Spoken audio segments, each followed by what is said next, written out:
Assalamualaikum warahmatullahi wabarakatuh.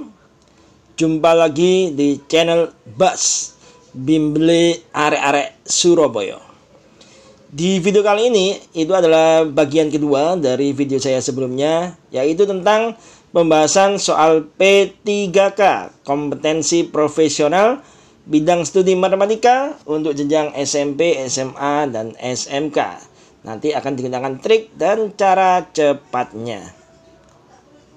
Baik, kita mulai soal yang pertama di video ini, yaitu soal nomor 11. Indikator: menyelesaikan masalah dengan menggunakan konsep korelasi atau regresi.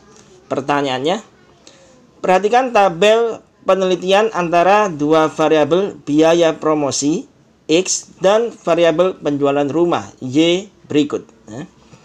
Ini ada 5 kolom. Sebenarnya umumnya yang diberikan di soal itu hanya 2 kolom ya, X sama Y. Di sini diberikan kolom bantuan sehingga peserta atau guru bisa mengerjakannya lebih cepat ya, yaitu di sini ada XY, X kuadrat dan Y kuadrat. Nah, yang ditanyakan di soal nomor ini adalah koefisien korelasi sederhana dari tabel di atas. Baik Bapak Ibu, pertama kita tentukan dulu jumlah datanya atau pasangan X dan Y-nya. Ini ada 4 pasang ya, disimbolkan dengan N ya. N sama dengan 4 gini. Selanjutnya kita cukup cek totalnya saja atau sigmanya saja dari masing-masing kolom ya. Untuk X 15, untuk Y 21, untuk XY 82, untuk X kuadrat 59, dan untuk Y kuadrat 115. Untuk mempermudah, saya biasanya pakai notasi baru ya. Ini saya misalkan A, terus ini B, ini C, ini D, dan yang ini E. Nanti rumus korelasi ya. Korelasi simbolnya R ya, notasinya R, sama dengan N kali C dikurangi A kali B dibagi akar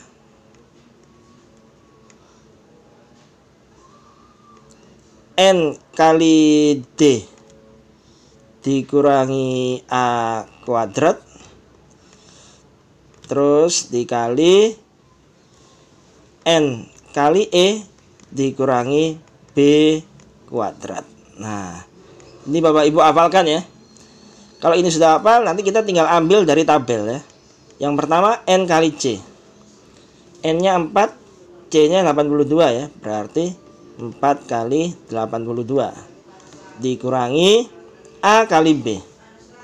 15 dikali 21 dibagi akar N kali D ya. 4 dikali 59 ya. 4 dikali 59 dikurangi A kuadrat, karena A-nya 15 ya, langsung kita kuadratkan jadi 225.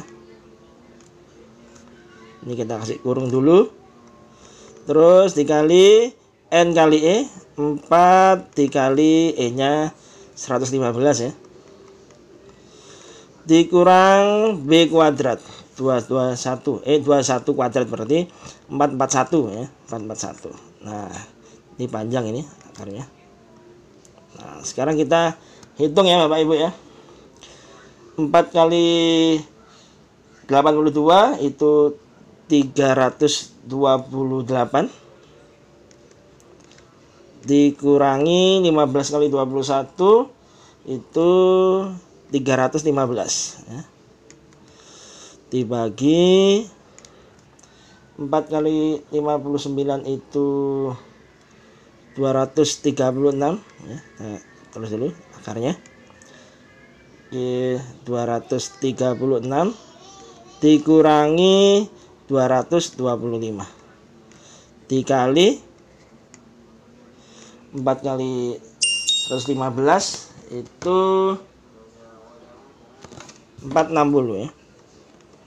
460 dikurangi 441. Nah, ini kalau kita hitung ya Bapak Ibu ya. 328 dikurangi 315 itu 13 ini per 236 dikurangi 225 itu 11. Berarti 11 dikali 460 dikurangi 441 itu 19. Nah, kalau kita rapikan 13 per, karena ini bilangan prima ya, nggak bisa diakarkan lagi ya, kita hitung aja 11 kali 19 itu 209 ya. Berarti akar 209. Nah, selesai. Jadi jawaban yang benar adalah yang C. Nah, ini soal nomor 11. Nomor 12 ya. Oke, indikatornya menyelesaikan masalah dengan menggunakan konsep peluang. Soalnya 20 orang pramuka sedang berada di perkemahan. 4 dari 10 orang pramuka putri merupakan penggalang ramu. Untuk suatu pekerjaan, 2 orang pramuka putri diutus keluar perkemahan. Selanjutnya, pramuka kelompok ketiga ditugaskan untuk pekerjaan lain. Apakah pendapatmu tentang peluang pramuka kelompok ketiga ini dilihat dari jenis kelaminnya? Jadi, ini berhubungan dengan jenis kelaminnya. A. Kemungkinan besar pramuka ketiga tersebut adalah pramuka putra. B. Kemungkinan besar pramuka ketiga tersebut adalah pramuka putri. C. Kemungkinan pramuka putra dan putri sama besar. D. Tidak dapat ditentukan karena semua pramuka dapat ditugaskan. E. Kemungkinan pramuka putri lebih besar. Nah, kita lihat Bapak Ibu di sini ya. 20 orang pramuka sedang berada di perkemahan. Jadi total semuanya ya pramuka tanpa membedakan putra putri itu 20. Oke, sini ya. 4 dari 10 orang pramuka putri merupakan penggalang ramu. Di sini penggalang ramu itu tingkatan terendah ya di jenjang penggalang ya. Ada penggalang ramu, penggalang rakit, dan penggalang terap. Nah, di sini nggak ada pengaruhnya. Tapi yang berpengaruh di sini adalah keterangan dari 10 ini. 4 dari 10 orang pramuka putri. Artinya jumlah putri ada 10. Nah, ini yang kita pakai. Yang 4-nya ini nggak pengaruh ya. 10 ini yang kita pakai. Jadi dari 20 ternyata yang putri PI ya, itu 10.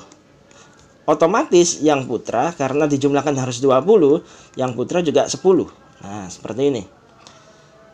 Terus ini kalimat berikutnya, untuk suatu pekerjaan 2 orang pramuka putri diutus keluar perkemahan.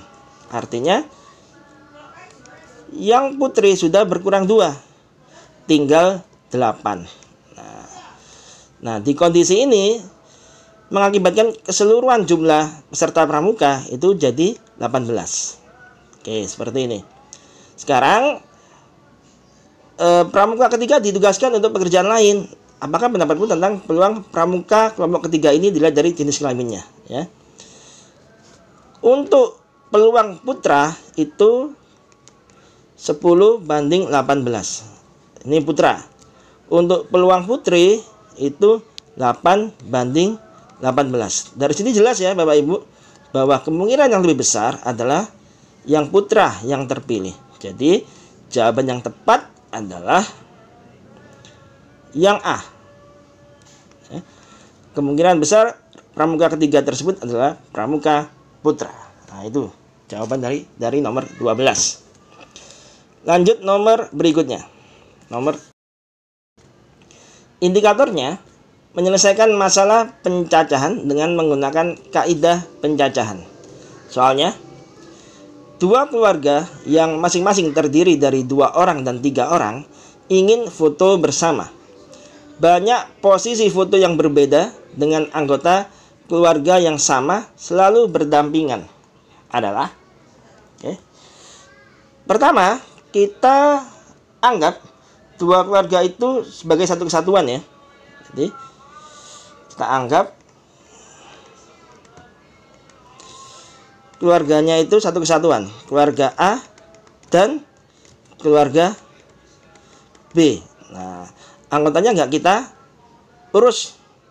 Berarti kan kita tinggal mengatur dua variabel di sini ya, A dan B. Sehingga jumlah kemungkinan posisinya yaitu 2 faktorial sama dengan 2 kali 1 sama dengan 2. Tanpa kita perhatikan anggota keluarga A dan anggota keluarga B. Kita anggap satu satuan semua. Yang kedua, kita cari posisi keluarga A. Ya. Posisi keluarga A. Karena posisi keluarga A ini terdiri dari 2 orang, ya, kita kan ada 2 orang dan 3 orang. Yang 2 orang dulu. Maka sama seperti tadi ya, 2 faktorial, yaitu 2 kali 1 sama dengan 2. Baru yang ketiga, kita cari banyak kemungkinan posisi duduk di keluarga yang kedua, yaitu keluarga B. Keluarga B terdiri dari 3 orang, maka jumlah kemungkinannya ada 3 faktorial sama dengan 3 kali 2 kali 1 sama dengan 6. Nah, total semua kemungkinan kita tinggal kalikan 2 kali 2 kali 6 sama dengan 24. Sehingga jawaban yang benar adalah yang A. Oke, lanjut soal berikutnya. Soal nomor 14 ya, indikatornya menyelesaikan masalah dengan menggunakan ukuran pemusatan atau penyebaran data. Pertanyaannya, dalam suatu kelas, nilai rata-rata ulangan matematika 18 orang siswa putri 72. Sedangkan nilai rata-rata siswa putra 69. Jika jumlah siswa di kelas tersebut 30, maka nilai rata-rata ulangan matematika di kelas tersebut adalah, di sini ada 2 data, yaitu putra dan putri.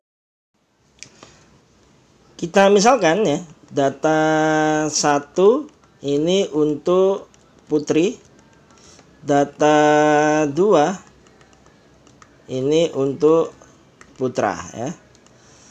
Kita lihat dulu kalimat pertama. Dalam suatu kelas nilai rata-rata ulangan matematika 18 orang siswa putri ini ya. Berarti N1 sama dengan 18. 72 ini berarti rata-rata ulangannya ya. Berarti X bar 1 sama dengan 72. Ini untuk data putri. Sekarang data 2 yang putra. Sedangkan nilai rata-rata siswa putra 69. Ini X bar 2-nya. Rata-rata data kedua yaitu 69. Berapa jumlah N2 atau jumlah siswa putra? Kita bisa lihat di sini ya. Di kalimat jika jumlah siswa di kelas tersebut 30. Nah, kalau 18 orang itu putri, maka sisanya itu putra ya. 30 dikurangi 18 yaitu 12 ya. N2-nya berarti 12. Nah, yang ditanyakan nilai rata-rata ulangan matematika di kelas tersebut. Artinya setelah digabung putra maupun putri ya. X bar total ya. Tot, nah, biasanya kan pakai istilah tot gitu ya. Nah, rumus menghitung X bar total gabungan dari 2 data ya. Sama dengan X bar 1 dikali N1 ditambah X bar 2 dikali N2 dibagi N1 plus N2 sama dengan X bar 1 72 dikali 18 ditambah X bar 2 69 dikali 12 dibagi N1 tambah N2 18 tambah 12 30 ya. Oke, kita lanjutkan di sini. 72 dikali 18 itu 1296. Terus ditambah 69 dikali 12 itu 828 ya. Dibagi 30. Nah, kita jumlah dulu yang atas Hasilnya 2124 dibagi 30. Nah, kalau kita hitung hasilnya sama dengan 70,8. Nah, oke. Jawaban yang benar adalah yang C. Oke. Itu nomor 14. Lanjut nomor 15. Indikatornya menentukan nilai kebenaran suatu pernyataan menggunakan kaidah logika matematika. Pertanyaannya, negasi dari pernyataan matematika tidak mengasihkan atau membosankan. Nah, di sini kita anggap pernyataan matematika tidak mengasihkan itu sebagai negasi P, ya. Kalau mengasihkan itu berarti P, kalau tidak mengasihkan berarti negasi P. Atau membosankan itu sebagai Q, ya, Q. Nah, di sini berarti yang ditanyakan kan negasi dari pernyataan tersebut. Pernyataan tersebut kita tulis sebagai negasi P atau Q. Nah, rumusnya, ya, kalau ada negasi dari A atau B itu kan sama dengan negasi A dan negasi B. Artinya atau dibalik menjadi dan, terus negasinya dimasukkan ke pernyataan-pernyataan yang ada, gitu ya, ke A dan ke B-nya. Berarti bisa kita tulis di sini, ya, kita terapkan di sini, ya. Negasinya masuk ke P, masuk ke Q, terus atau diganti dan, ya. Suatu pernyataan yang mempunyai negasi apabila diberi tanda negasi maka akan hilang negasinya, ya, tinggal P. Terus ini atau berubah menjadi dan, Q berubah menjadi negasi Q. Jadi kalau kita kembalikan P itu berarti matematika mengasihkan dan negasi Q tidak membosankan. Jadi jawaban yang benar adalah yang E. Matematika mengasihkan dan tidak membosankan. Nomor berikutnya, nomor 16. Indikatornya menggunakan kaidah logika matematika dalam penarikan kesimpulan, ya. Pertanyaannya, pernyataan yang ekuivalen dengan jika A anggota A, maka A bukan anggota B.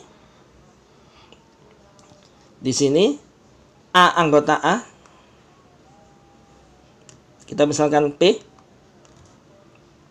terus maka A bukan anggota B, ya. Bukan anggota B. Ini nyambung, ya. Karena ada kata bukan, berarti saya kasih negasi.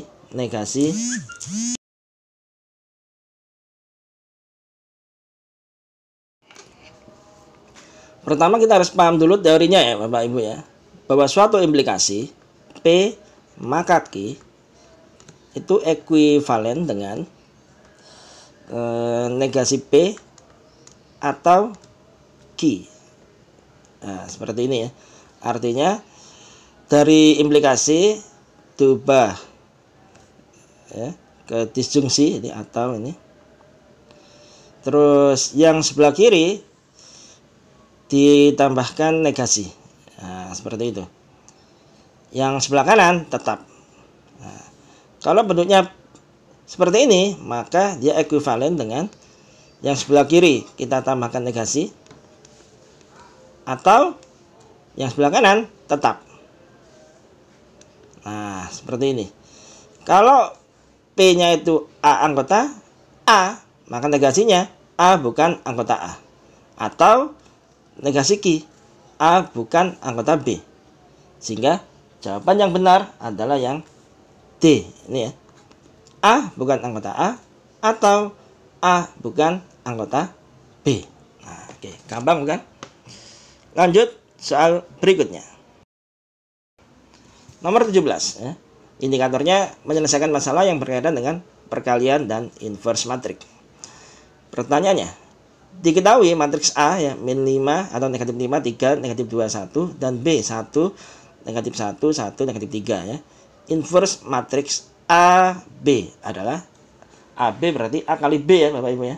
Ini gampang, hanya harus cepat saja ini. AB sama dengan, saya pakai min 5 aja, ya, istilahnya, ya. min 5 biar cepat, min 5, 3, min 2, 1 kali 1 min 1, 1 min 3. Nah, ini kalau kita hitung nanti jawabannya adalah min 2, 4, min 1, min 1. Ini min 4 ini ya. Nah, gini. Min 2, min 4, min 1, min 1. Nah, sekarang kita cari inverse-nya. Atau ya, AB inverse. Sama dengan seper dari determinan AB dikali adjoin-nya, adjoin dari matriks AB. Caranya yang diagonal utama min 2 sama min 1 ini kita balik posisinya. Jadi min 1 di sini, min 2 di sini. Yang diagonal kedua kita tambahkan min. Kalau sudah punya min, maka hilang minnya ya. 4, 1. Nah, kita hitung dulu determinan dari AB ya. Diagonal utama dikurangi diagonal yang kedua ya. Min 2 kali min 1 ya. Kita hitung dulu di sini ya. Min 2 kali min 1 itu 2 dikurangi min 1 kali min 4 itu 4. 2 kurangi 4 itu min 2.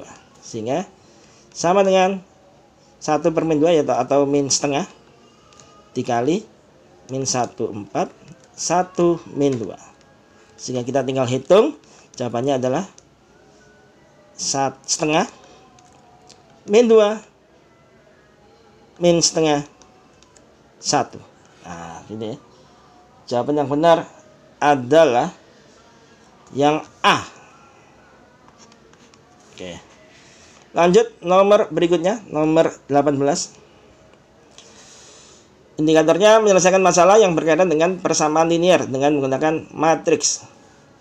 Soalnya diberikan sistem persamaan linear sebagai berikut ya.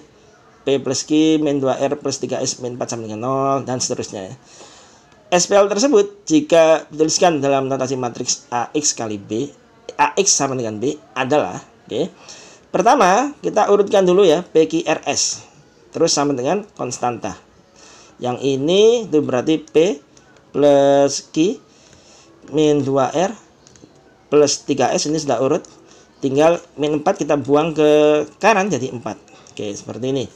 Terus yang persamaan yang kedua, ini belum urut. Nah, ini min 2P ini masih di ruas kanan, kita pindah ke ruas kiri. Jadi 2P plus 3Q plus 3R. S ini di ruas kanan, kita pindah ke ruas kiri. Jadi min S sama dengan 3. Dan yang terakhir, min 5P. Ini masih di kanan, kita pindah ke kiri. Jadi 5P. Min 7Q ini di kanan, kita buang ke kiri. Jadi plus 7Q. Plus 4R plus S sama dengan 5. Nah, tinggal kita ubah ke bentuk matriks ya, kita ambil koefisiennya saja. Baris pertama ini 1, 1, min 2, 3 ya. 1, 1, min 2, 3. Terus baris kedua 2, 3, 3, min 1. 2, 3, 3, min 1. Terus yang baris ketiga 5, 7, 4, 1. 5, 7, 4, 1. Terus variabelnya kita tulis X, P, Q, R, S sama dengan konstantanya 4, 3, 5. Nah, sehingga jawaban yang benar adalah yang B ya. Kita cek lagi ya. Ini jawaban yang benar. 1, 1, min 2, 3. 2, 3, 3, min 1. 5, 7, 4, 1. PQRS dan konstantanya 4, 3, 5. Oke, benar. Jawaban yang benar adalah yang B. Lanjut soal berikutnya. Nomor 11 ya. Indikatornya menyelesaikan masalah persamaan diferensial eksak ya. Pertanyaannya, nilai konstanta A agar persamaan diferensial x kuadrat plus 3xy dx ditambah ax kuadrat plus 4y dy sama dengan 0 itu eksak adalah titik. Kita diminta untuk mencari nilai A-nya ya. Pertama kita misalkan dulu ya Bapak Ibu, M-nya ini itu sebagai X kuadrat plus 3XY. Terus N-nya kita misalkan AX kuadrat plus 4Y. Nah, syarat ya, syarat suatu persamaan diferensial itu bernilai eksak itu apabila ya, dm per dy, jadi fungsi yang berakhiran dx ini apabila diturunkan terhadap variabel y itu nilainya sama dengan dn per dx. Oke, kita coba cek ya Bapak Ibu ya. dm per dy artinya kita turunkan fungsi m terhadap variabel y. Jadi yang dianggap variabel itu y. Selain y itu bukan variabel. Contohnya x kuadrat ini dianggap konstanta, maka ketika diturunkan dia 0 ya. Terus plus 3xy. Nah, 3x ini dianggap koefisien. Ketika 3x ini diturunkan, maka dia tinggal 3x. Nah, sekarang kita lihat variabel yang x ya, yang diturunkan terhadap variabel x, dn per dx. Yang dianggap variabel itu hanya x. Nah, ax kuadrat diturunkan jadi 2ax. Sedangkan 4y diturunkan, nah ini dianggap konstanta, ketika diturunkan dia 0. Nah, sehingga tertinggal 3x sama dengan 2ax. Kalau x-nya kita coret, boleh ya, habis x-nya. Kita pakai warna merah aja. Nah, gini, habis. Berarti 3 sama dengan 2a. Berarti a sama dengan 3/2. Oke, selesai. Jadi jawabannya adalah C. Lanjut nomor yang terakhir, yaitu nomor indikator menyelesaikan masalah persamaan diferensial variabel terpisah. Pertanyaannya, solusi umum persamaan diferensial 3x kuadrat plus 4xy dx plus 2x kuadrat plus 2y dy sama dengan 0 adalah, nah, karena kita anggap ini suatu fungsi eksak ya. Nah, terus nanti penyelesaiannya nanti berupa bentuk seperti ini ya. F fungsi yang memuat variabel xy itu sama dengan C. Nah, nanti jawabannya harus seperti ini. Kita cari dulu nilai F-nya. Dari soal ini ya, kita dapatkan bahwa 3x kuadrat plus 4xy dx itu artinya bahwa df apabila atau fungsi f apabila diturunkan terhadap variabel x itu jawabannya 3x kuadrat plus 4xy. Nah, itu artinya. Sedangkan bentuk yang kedua 2x kuadrat plus 2y dy ini artinya fungsi f apabila diturunkan terhadap variabel y sehingga dalam bentuk df per dy itu sama dengan 2x kuadrat plus 2y. Nah, ini kita anggap persamaan 1 ya. Ini kita anggap persamaan 2. Oke. Lanjut. Selanjutnya kita coba integralkan ya. Integralkan persamaan 1 terhadap x, terhadap variabel x. Jadi f sama dengan, ini kan turunan, maka kalau diintegralkan akan berubah menjadi f ya. F sama dengan 3x kuadrat, integralnya itu x pangkat 3, 4xy, integralnya itu 2 X kuadrat Y ya. Y itu dianggap koefisien ya. Oke. Ditambah C itu kalau fungsi satu variabel. Kalau fungsi dua variabel itu sama saja dengan dianggap fungsi baru psi ini dibaca psi ya. X Y. Nah, ini. Sekali lagi ini dibaca psi. Nah, psi X Y. Kita akan cari nilai psi X Y-nya ini. Sekarang kita coba turunkan fungsi f tadi ya. Turunkan f tapi terhadap y. Sehingga kita dapatkan bahwa df per dy sama dengan yang dianggap variabel hanya variabel y ya. Sehingga x pangkat 3 ini dianggap konstanta, berarti integralnya turunannya kosong ya. Terus 2x kuadrat ini dianggap koefisien variabelnya y, maka ketika diturunkan dia tinggal 2x kuadrat ditambah si aksen xy. Nah, dari persamaan kedua yang ini kita sudah dapatkan ya bahwa df per dy itu 2x kuadrat plus 2y ya. Kita sambung di sini ya, sama dengan 2x kuadrat plus 2y. Nah, di sini 2x kuadratnya bisa kita hapus ya.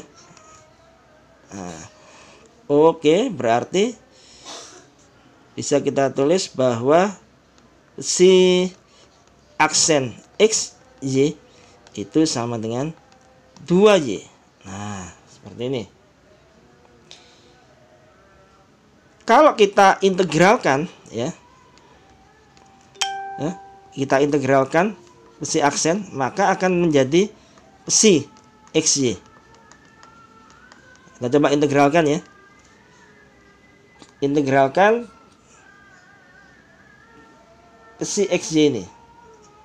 2y integralnya kan y kuadrat plus c, suatu konstanta. Nah, jadi psi xy sama dengan y kuadrat plus c. Terakhir, masukkan nilai psi xy ini ke fungsi yang ini. Nah, ke fungsi yang ini. Sehingga